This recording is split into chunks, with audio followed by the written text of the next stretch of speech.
Hey guys, welcome back to the NA podcast. On today's episode, I have a very special guest with me, Avery Herrick. He plays football at Simpson, and yeah, welcome to the podcast, Avery. Yeah, thank you. To start off on today's episode, we're gonna dive a little bit into Avery's testimony and what he has gone through in his life and how he's seen Christ work in his life. Yeah, so my testimony kind of starts around middle school. I really I was in church Christmas, Easter, not really there a lot else. Had grown up when I was super young, going to church, just being from a small town right outside of Cedar Rapids. Then my mom had gotten a divorce, so I moved to Waterloo, and from there just didn't make church a priority necessarily. And moved into Cedar Falls, and spent a little more time in the Word.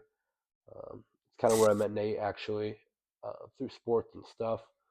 And so from there, had kind of went to some church stuff, a lot of just holidays. Didn't really do it every week, but started getting into my Word a little bit. And that's when my mom went through her second divorce. And after that point, um, I kind of was like, I'm missing something.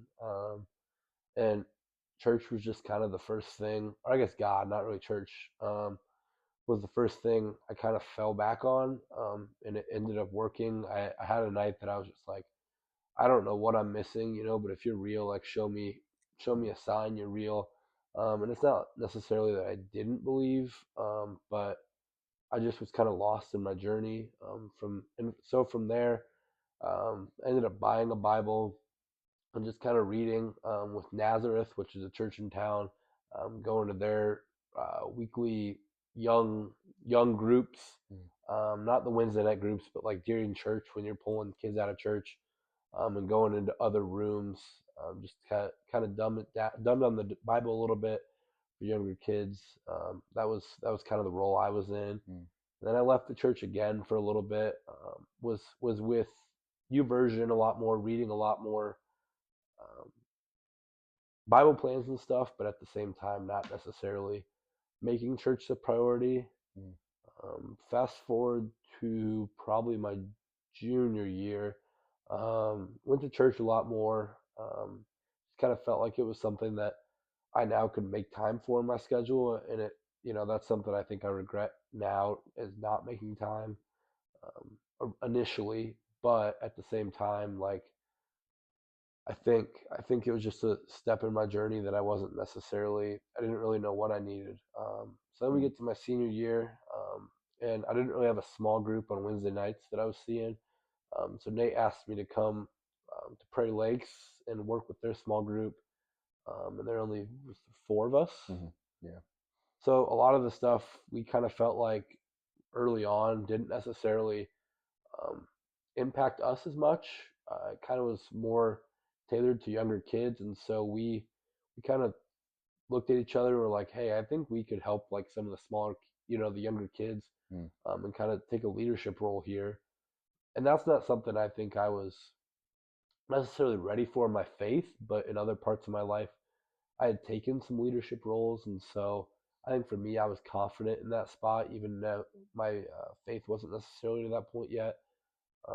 So from there, we kind of had taken that role on, and I think wanted to continue growing it, but just didn't necessarily get to that point Mm. by the end of the school year. And then I, chose to go to Simpson. And college is a whole new ball game. You kind of are that freshman that you feel in high school again. You don't really know anybody, and you kind of just got to make friends on the fly. So I kind of was. I knew FCA was there, but they didn't necessarily promote it very well, and so that was really my only spot, that I could go on campus. So I spent the first few weeks just kind of trying to feel out what my faith was going to look like on campus, especially since a lot of new temptations come, um, and at the same time being the first time you're away from Mm. home, it's a little easier, to get away with some things. But, um, with that with that being said, I quickly, I had a football teammate that was the leader at the time of the FCA small Mm. group.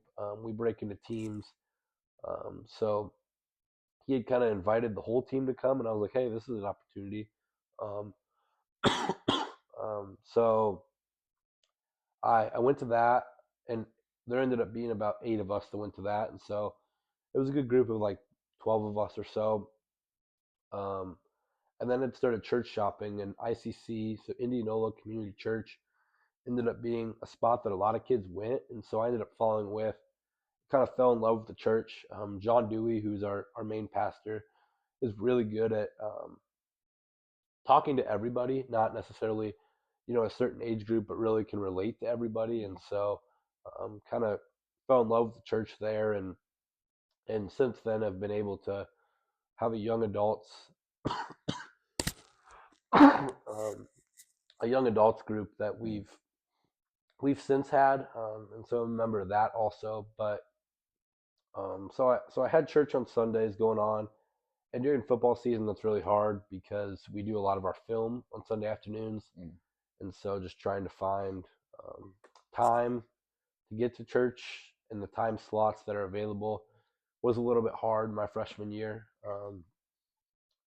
But then flash forward to kind of second semester of my freshman year, I got asked if, because our guy that was leading our football chapter of FCA was going to leave, was a senior, and so there were a few of us that kind of uh, got asked if we wanted to try it out and see if it was for us. So me and another kid ended up coming in, and we were like, "Hey, like, we'll try this out." And it was a big selection process, and we were the two that got chosen. But then I went to pick him up from Christmas break, and he was gone the next day. So it was kind of weird to then be thrown into a setting where, hey, you might be the only leader here, especially a new setting with some football teammates that you've had a semester with, but you haven't necessarily had a lot of time with. Mm. Um, so I didn't necessarily feel comfortable yet, but I started a semester to learn off my mentor there, and then luckily we got a second guy to come in, but he had a lot of injuries that were going on, and so he didn't spend a lot of time on the field, and so he was struggling a little bit with that, which kind of leads into what happened this year. So us two, and then the senior leader, kind of took a hold of the reins and worked through what was going on at the time, and just working through our weekly stuff. And there's about 16 to 20 of us on the leadership team. So every Mm. Sunday we come together and work through what we're going to do for the week, make questions for the week. Mm. So it's kind of been something to dig a little deeper into my faith. So I felt good with the group we had, but I think 4 or 5 of the guys that we ended up losing last year were seniors, and so we lost about half our FCA group. Mm. So over the summer, I kind of was thinking, hey, like, hopefully we can get some freshmen. Otherwise, this group's going to be really small. And luckily we did. The freshmen kind of bought into FCA early on, and we brought 11 to 12 back. But the guy that ended up having injuries last year ended up calling it quits. And actually ended up leaving Simpson after the fall semester this year, Mm. but had kind of taken a step back from FCA just because um, he had a lot of his health issues were having him, going back home a lot more, and so he he ended up stepping away. So again, I was in a spot where I was the only leader, and I felt more confident this time, just kind of knowing the guys around me. Mm. But it's still hard to kind of talk about or talk for a team that has 100 guys, being the only leader and not really having other Mm. people. And we probably see 12 to 15 guys every week. So it's not like I'm seeing the whole team, but a good priority of the guys that, kind of make Christ the center of their life within the team. Mm. And so it's hard at times to it's hard to speak for all of them at the same time. And so there's still been some struggles with that, but I've kind of taken a lot of leadership roles there. And then just yesterday, I got a text from our small group leader within the church at ICC with our in our young adults small group. His name is Jeremy, and he asked me if he's kind of seen leadership within a small group there, and so he asked me if I want a position with the church, working like youth youth coming in, and just on Sunday mornings watching over them, teaching them lessons. So this is kind of a new position that they're going to open up to some college kids to kind of help with. So I'm kind of feeling my way through that process right now, but that'll be an additional kind of leadership spot that's going to be opening up for me pretty soon. Yeah. Yeah, it's awesome to see, like, just through your testimony, how every step it's like you just put your yes down, Mm-hmm. and you just put your yes down to going to church for a season of your life. You put your yes down to come into small groups with me in senior year of high school. You put your yes down for leadership, and just the like leadership. And while you're still, like, again, I'm still learning my faith, you're still learning, like, we're all still actively learning our faith.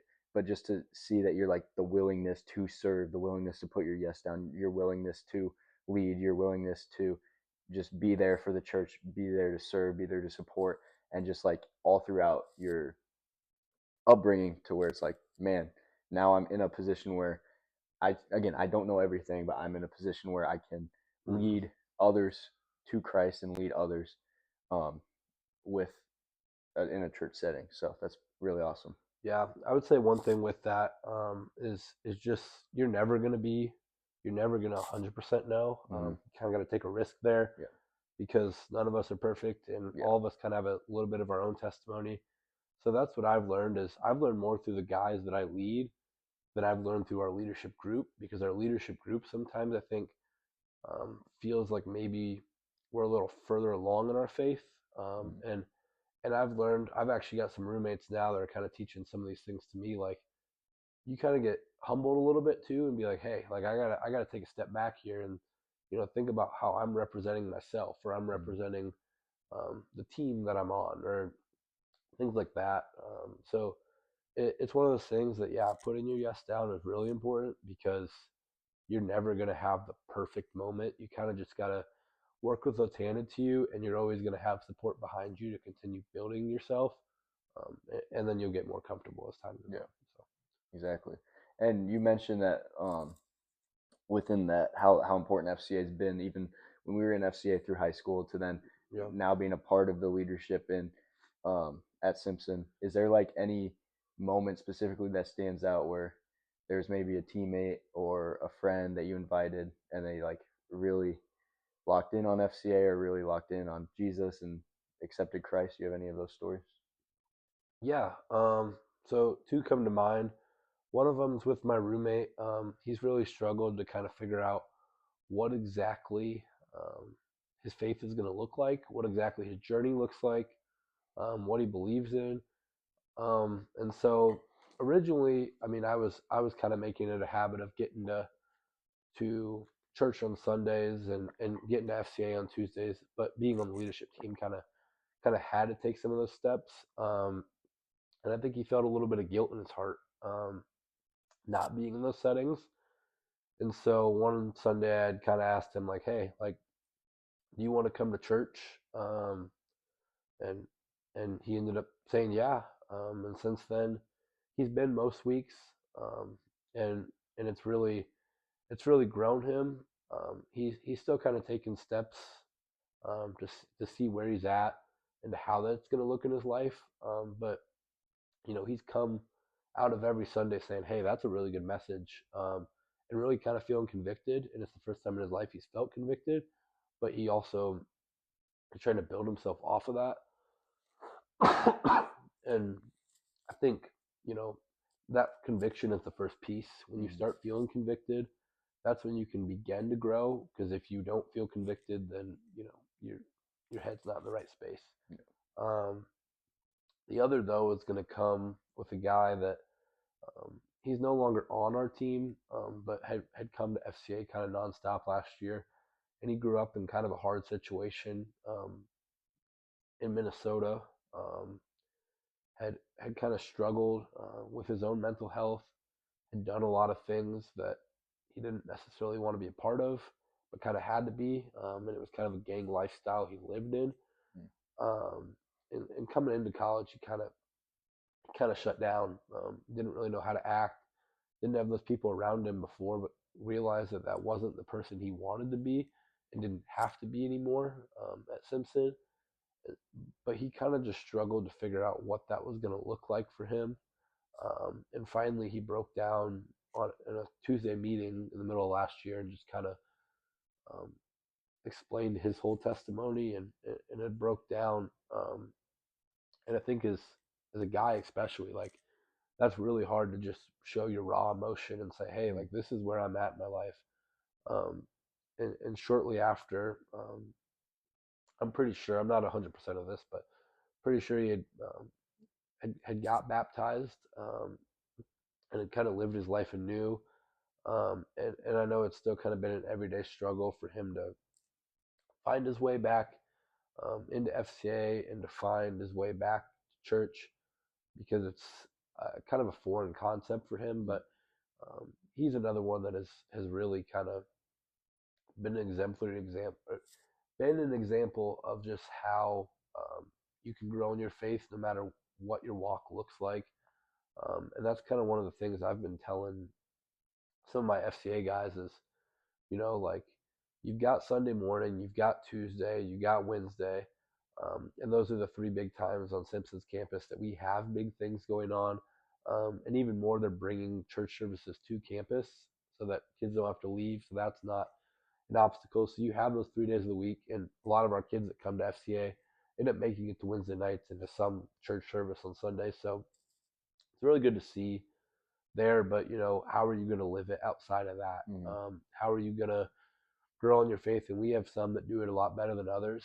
And as an athlete, it's really hard because a lot of the time we talk about, hey, like you're sitting here on a Tuesday night, you're sitting here on a Wednesday night, and you're learning all these things. But how do you look when you've got to wake up at 5 in the morning and go lift? Or how does it look when you're in the middle of a football game and it's a 3 point game? How are your actions going to represent yourself then? Or Mm. how are you going to take a moment to realize that you're not doing this for yourself, you're doing this for God. Mm. And it's been a struggle for some of our guys. And honestly, I think this year, our freshmen have really kind of stepped into that role and have kind of said, hey, like, this is what we want to do. We want to grow in this way. And they've really taken a hold of it. But, we constantly have guys that are also trying to find that way in their life and just aren't necessarily ready to take that step yet. And so it's kind of on a case by case basis how guys are working on their journey. And so it's something that's going to continue to grow. But I'm really happy. I'll be gone out of there next year or after next year, after next school year. And I think we're going to have a good future of guys that are going to be able to continue growing our FCA chapter, but also hopefully continuing to be leaders and to step into those roles because it really is true that you're going to get a widespread awareness on campus and you're going to be able to spread the gospel. And a lot of people that I've at least come across at Simpson are really open to it and are at least trying to find ways to figure out how God fits into their life. And it takes time. It's not something that's just going to be there all of a sudden. There's no aha moment. It really is watering the seed and just letting it grow. Mm. And there's going to be a lot of no's also. It's one of the first things we learned on the leadership team is there's going to be a lot of people that don't necessarily think that you're right or what you're doing is right.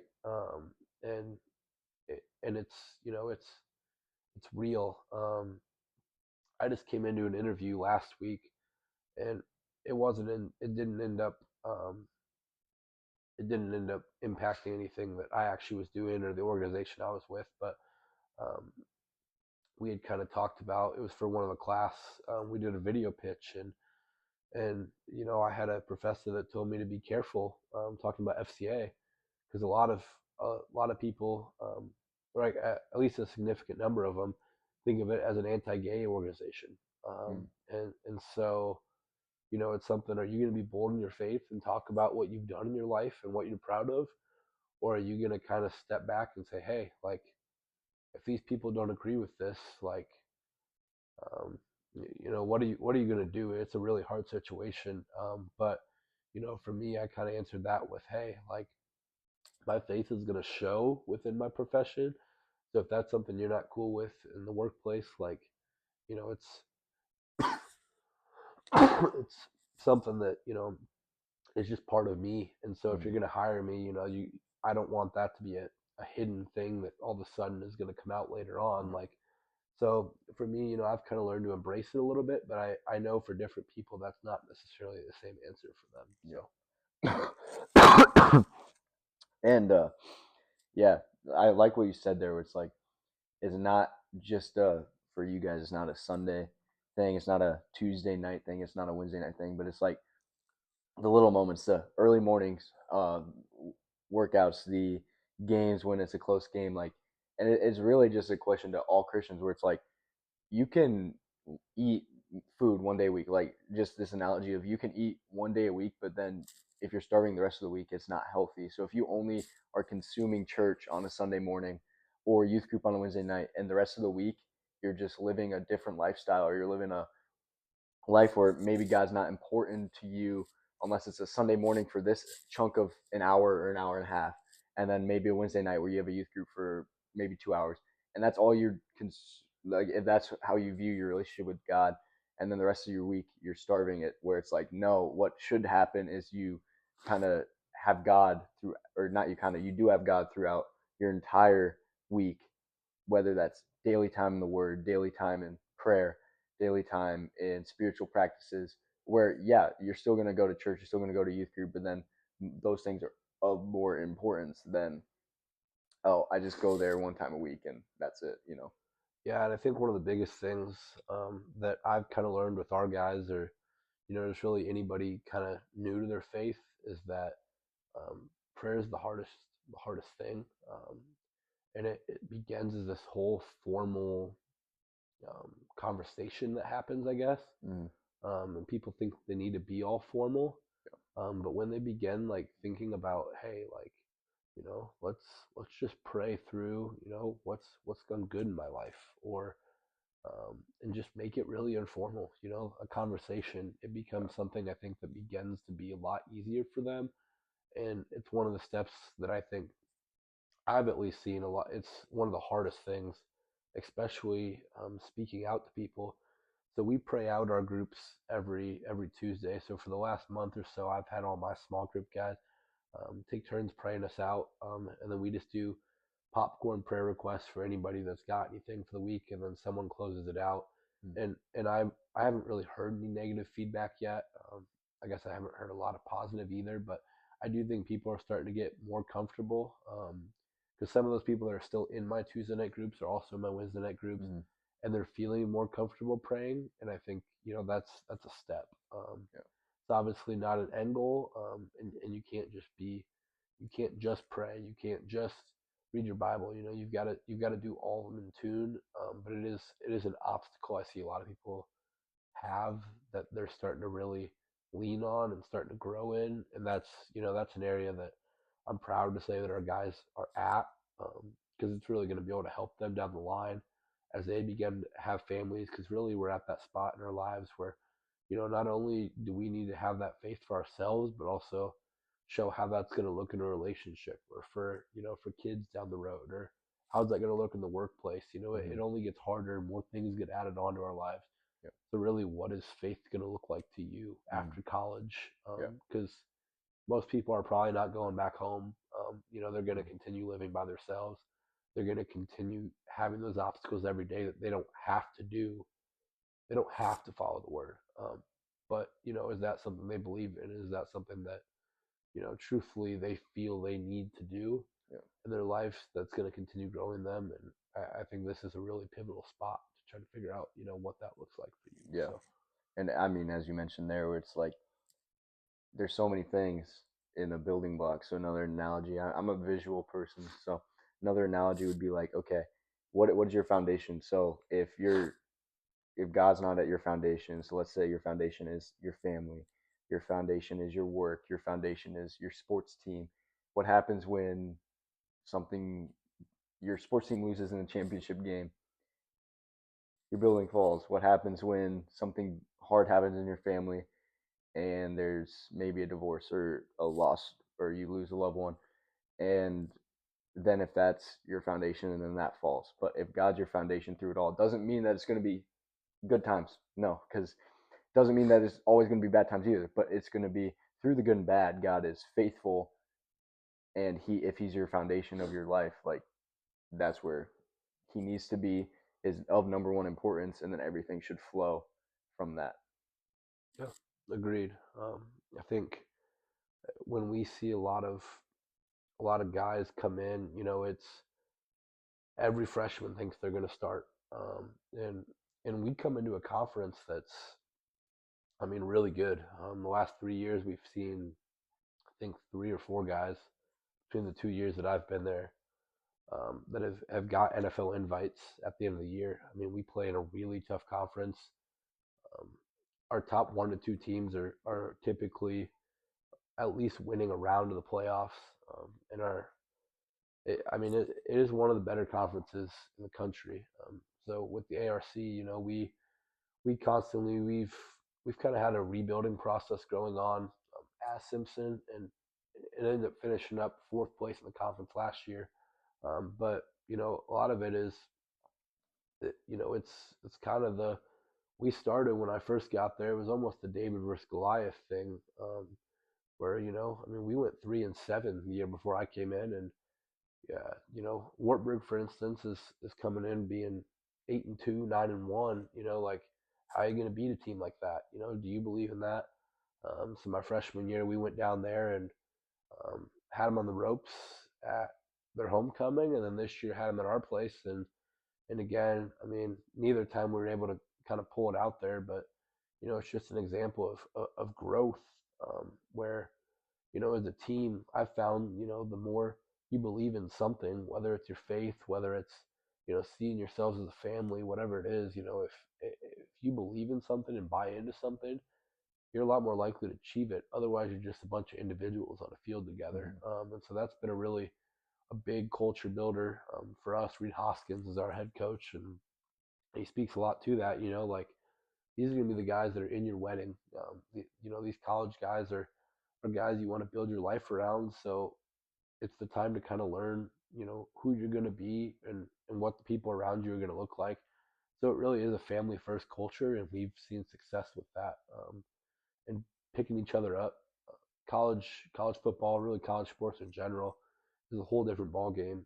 Everybody kind of says that going into college, but the workouts are a lot harder. The players, everybody's good, um, and so it's kind of like a lot of people's mental goes down the drain originally, and just looking at, hey, like, when I'm no longer that star player, like, what does that look like? Mm-hmm. And so for a lot of people, they can quickly fall their freshman year Yeah. if they don't have a foundation to build themselves upon. And I've found, at least with the FCA guys, once they kind of lean into their faith a little more, they continue to kind of build that base, and they just feel more confident in every part of their life. And it really is, a God did moment there. It's something that a coach can't teach them. you know Really, in FCA, we can't teach them either. It's something they've got to want for themselves, and obviously we'll be there to help facilitate some of the things that, the questions they have and things like that. But it really is a one-on-one relationship there. It's not something that we can just manufacture Mm-hmm. for them.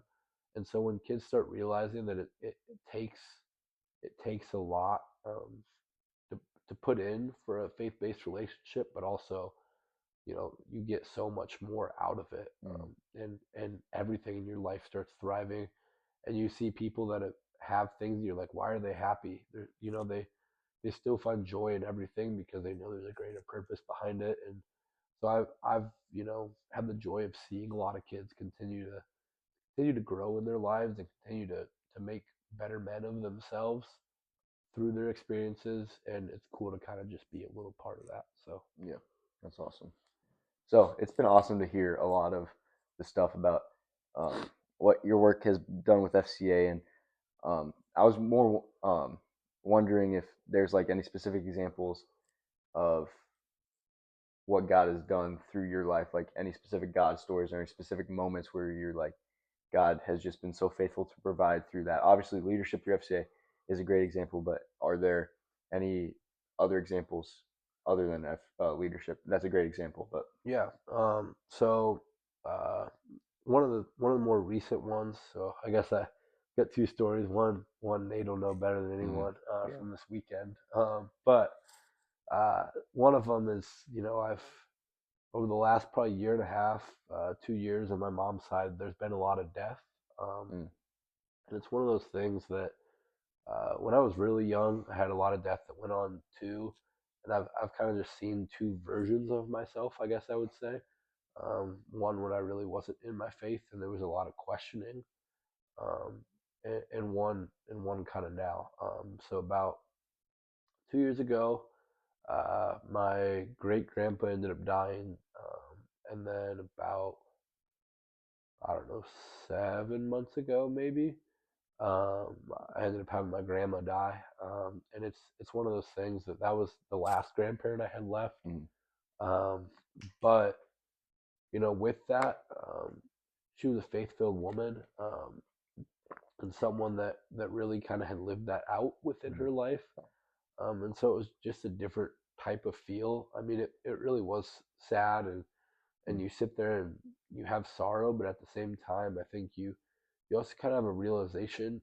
And I've told a lot of guys this, whether it be through FCA. I think I've told Nate this too. Is I don't think someone's legacy dies, or I guess their person doesn't die, um, until you let their legacy die. mm, I really think of, it's funny because it's a kids movie, but I really think of, like Coco, like, yeah, like with the great grandpa, and not letting the legacy die. And I think I think it's one of those things that now you have to kind of take the reins. yeah, One of her big sayings is, "I'll take it from here," and she really just liked to help people. And I think now for me, like it's kind of like now it's my turn to kind of live out some of the things that she had talked about in her life, in my own life. And I think that's something that God pulled me closer yeah, to really understand more about, and continue to grow. Because, like I said, you never really feel like you're ready.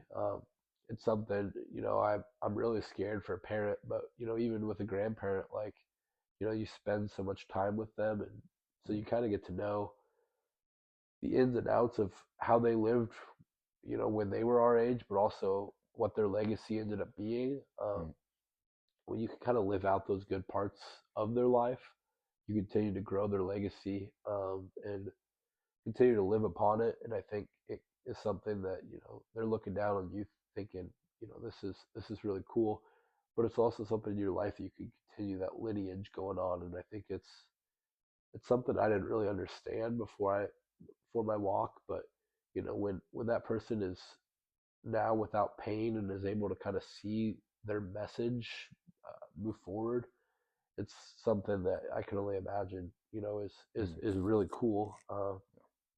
Is something that only grows. The other one I would say is, this last weekend we probably made yeah, the the risky decision, I mm, guess. yeah, We ended up going to Winter Jam, in Des Moines, and it was a really good night of yeah, uh, faith-filled music, and uh, got to see some of the people that I had been looking forward to seeing. Holvey, Chris Tomlin, Matthew West.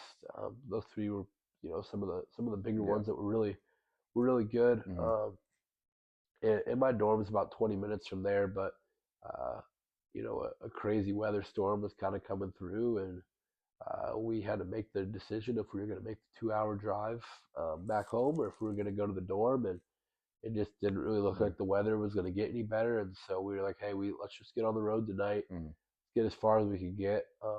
And if we don't make it home tonight, like we can do it in the morning. And the further we got down the road, the further we thought we just need to get through this. yeah. But It was crazy. there were multiple moments that I think both of us were like, hey, can we even continue this drive? Yeah, About 50-mile-an-hour winds, and I think about, I don't know, mean, it wasn't a ton of snow, but No. just kind of blowing across the Hmm. road. It was a really dangerous situation to be Yeah. in. Especially we were the only ones on the road for a lot of Yeah. the drive. And so I think, you know, it was one of those things that I know we probably got about an hour in. It ended up being a 4 hour trip to get Yeah. back. Uh, that shipper kind of just sat there and we're just sitting there, praying like, hey, like, get us through this. And you know, 4 hours later, we got out of it, Yeah. and really, it's something that we kind of had someone watching over us. I mean, Yeah. it's not. It was obviously there was you know it wasn't easy for either of us to No. get back home, and there was a lot of very uncomfortable times. But it's Yeah. something that having God watch over you. It was kind of it was a different experience that we kind of had the confidence to go even Mm. when we didn't know what was in front of us. And I Yeah. think that's kind of how we look at our lives sometimes too. Like Yeah. when you're in that moment where you don't know what's ahead, but you just Mm. trust that the process is going to get you there. I mean, it's surreal to kind of Yeah. have that feeling to have that unworldly confidence, but you don't really know what's ahead. Yeah. It's something I've kind of learned to have a little bit more through my walk with God, and it's just something I continue to kind of work on. But is another thing that I've learned, I've kind of acquired as I've continued getting closer to God. So Yeah. yeah, Yeah. We learned a lesson. If travel's not advised, don't travel. I yeah, mean, hindsight being what it is, we made it home safe. Thank the yeah, Lord. It was truly a God moment where there was times where we neither of us could see and we were just driving. And but yeah, hindsight we probably stay. But just awesome to see how like God brought us through that and kept us safe. There was times where yeah, we did. I was confident and I had the faith that we'd make it through, but there was definitely times where I was a little scared when we were stuck in a turn and going miles an hour sideways on a road when we're supposed to be going 30. And yeah, it was just anyways just a good God moment that he brought us through yeah, together, so learned a lot from it. So yeah, up this podcast, if it was awesome sitting down and talking with you, Avery. It was yeah, a lot of good information how God's obviously worked through your life to get you in a position of leadership in FCA, and then how he's specifically worked through two moments recently in your life. And it's just awesome to see how from the time I met you in, what was it, like seventh grade, yeah, and how we just became such good friends, and now as sophomores in college, how God's just been faithful through that journey of just continuing to reveal himself to you, continuing to pour into you, and continuing to have you there for me when I need somebody to pour into me, when I need somebody to be there for me. So it was just awesome to have you sit down, and yeah, if you'd like to pray out the podcast. yeah. All right. Uh, Lord, I just pray tonight that this podcast reaches, that person that might be questioning their faith or maybe questioning their next steps of their faith, um, and that really, the Nate brand in general just continues to grow, continues to find connections, and that Nate's able to continue talking to others, being unselfish with his own prayer life, and really going out and making disciples of other people, and continuing to grow in his own faith, as well as help others through, whether it be a small group, whether it be with his clothing line, whether it be through this podcast. Lord, just continuing to continue to grow his own faith and continue to grow the faith of everyone else around him. Lord, I also want to pray tonight that you just continue to have those people that may be questioning, Lord, to give them a confidence in that healing hand, Lord, so that they continue to come to you, as well as any of us that we don't necessarily have the answer, Lord, but ones that can continue walking with them and kind of giving them the best example of what we know, or what we've seen, and just giving power to us to continue to be leaders within our own faith. Lord, I just want to pray all this in your name. Amen. Amen. All right. Thank you guys for tuning in to this week's podcast. Stay tuned for next week, and God bless.